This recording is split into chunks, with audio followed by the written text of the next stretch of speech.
বন্ধুরা, welcome back to my channel real blogger Soumi চ্যানেলে তোমাদের জানাই সবাইকে ওয়েলকাম আর অনেক অনেক ভালোবাসা দিয়ে আজকের ব্লগটি স্টার্ট করছি।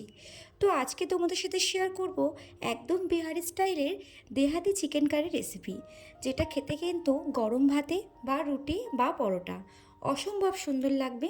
তো চলো বানিয়ে নেওয়া যাক। তার আগে বলে দিই, আমার চ্যানেলটি যদি কেউ সাবস্ক্রাইব না করে থাকে তাহলে বলবো অবশ্যই অনুরোধ রইল সাবস্ক্রাইব করে দেওয়ার জন্য, আর পাশে থাকা বেল আইকনটি ক্লিক করে দিও। তো ফার্স্টে দেখো, এখানে আমি 1 কিলোর মতো মাংস আমি ভালো করে ধুয়ে নিয়ে ঝরিয়ে নিয়েছি, এবং এখানে আমি 4টে বড় সাইজের পেঁয়াজ আর একটা বড় সাইজের রসুন ভালো করে খোসা ছাড়িয়ে নিয়েছি, এবং 7-8টার মতো কাঁচা লঙ্কা আর অল্প একটু আদাটাকে থেতো করে নিয়েছি।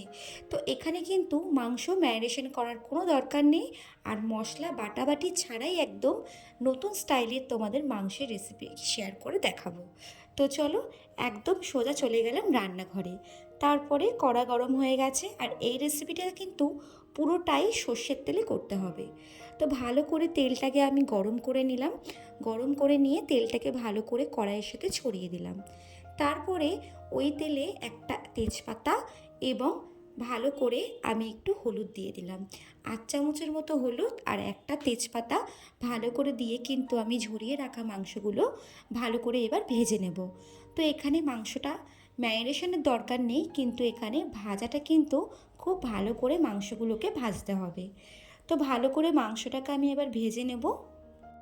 এখানে আমার মাংসগুলো ভাজা হয়ে গেছে, এবার আমি এক এক করে কিন্তু মাংসগুলোকে ভেজে তুলে নেব। তারপরে ওই একই তেলে আমি এখানে একটা তেজপাতা, 2টো শুকনো লঙ্কা, জায়ফল আর একটা গোটা গরম মশলা, এলাচ আর 4টে লবঙ্গ আমি এখানে ভালো করে ফোড়নে দিয়ে দিয়েছি।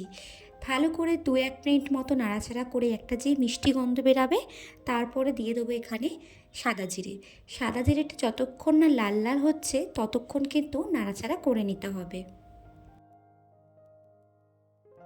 তারপর দিয়ে নেব এখানে একদম আমি ধুয়ে রেখেছিলাম 2টো রসুন। তো মিডিয়াম সাইজে 2টো রসুন আমি তেলের মধ্যে দিয়ে দেব। আর এই রসুনটা কিন্তু পরে কিন্তু ভাত দিয়ে বলো রুটি দিয়ে বলো কিন্তু পরে দারুণ লাগবে খেতে।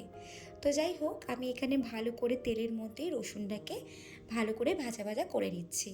তারপরে কেটে রাখা পেঁয়াজ কুচিগুলো আমি একই তেলের মধ্যে দিয়ে দেবো, এবং ভালো করে কিন্তু যতক্ষণ না লালচে কালারের ভাজা হবে ততক্ষণ কিন্তু ভেজে নেব। পেঁয়াজটা দেখো বাদামি কালারের রং ধারণ করেছে, এবার কিন্তু আমি দিয়ে দেবো কুচনো রসুনগুলো, যেগুলো আমি কুচিয়ে রেখেছিলাম, মানে গোটা গোটা রসুনই রেখে দেবো। এখানে একটা জিনিস, কোনো বাটাবাটির কিন্তু ঝামেলা নেই। তো ভালো করে দেখো রসুনগুলোর সঙ্গে পেঁয়াজটাকে ভালো করে দিয়ে দেবো। তারপরে দিয়ে দেবো কাঁচা লঙ্কাগুলো, যে কাঁচা লঙ্কাগুলো কেটে রেখেছিলাম সেগুলো আমি এখানে অ্যাড করে দিলাম। তারপরে আবার ভালো করে নাড়াচাড়া করে নেব 2 থেকে 3 মিনিটের মতো।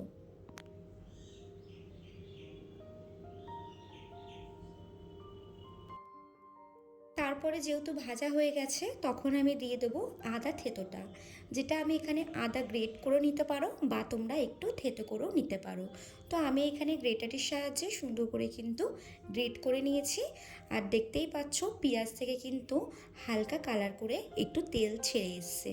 তো তারপরে এখানে আমি কিছু গুঁড়ো মশলা অ্যাড করব। এখানে আমি জিরের গুঁড়ো, 2 রকমের লঙ্কার গুঁড়ো, একটা ঝাল লঙ্কা, একটা কাশ্মীরি রেড চিলি পাউডার আমি কালারের জন্য অ্যাড করেছি। তার মধ্যে দিলাম একটু হলুদ গুঁড়ো, দিয়ে ভালো করে কিন্তু আমি সব মশলা এবার দিয়ে ভালো করে কিন্তু কষিয়ে নেব।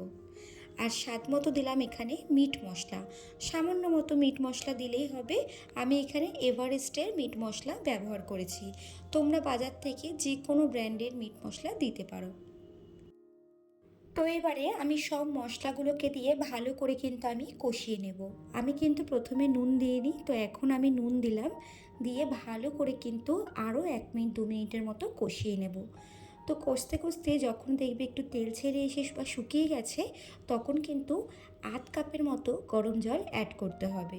তো এখানে গরম জল আমি দিয়ে ভালো করে ঢাকা চাপা দিয়ে দিলাম।